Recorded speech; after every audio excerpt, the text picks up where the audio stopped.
Hello mga idol. Ngayon ipapakita ko sa inyo ang bagoong ni Awit Gamer. Dahil sa negosyo niya nakapa-order tayo. Kasi sabi nila masarap daw. Ito,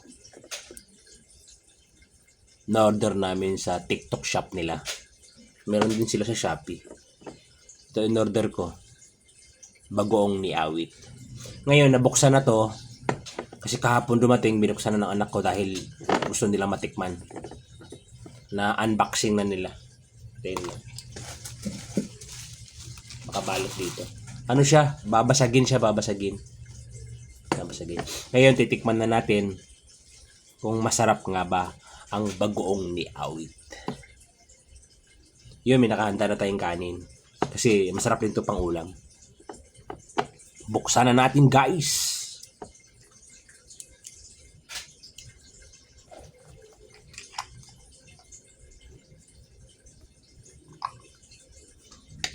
Ang flavor nito, pinili ko, dalawang classic si flavor eh. Ang pinili ko, sweet and spicy. Ito guys oh. Bagoong ni Awit. Sa legit account nila sa TikTok ako bumili. Tikman natin. Ito na, tsura niya. Bagoong. Sabi nila malabnaw daw. Hindi naman gaano. Sakto lang. Ayun o. Tikman natin. Kasi pwede din to pang ulam kasi masarap din to eh. Sa ibang bagong na tikman ko. Ginagawa ko rin ulam dati. Tikman natin guys. Saka natin husgahan.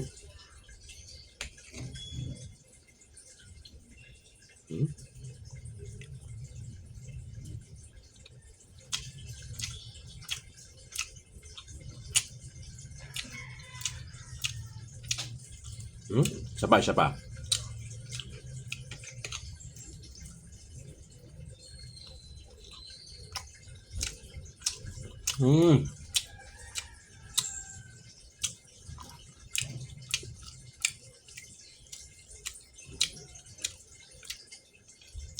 Masasabi ko, yung lasa niya, yung flavor niya, hot and spicy, na andun na yun. Hot tsaka spicy. Ay, sweet tsaka spicy. Andun yung sweet and spicy. Masarap siya.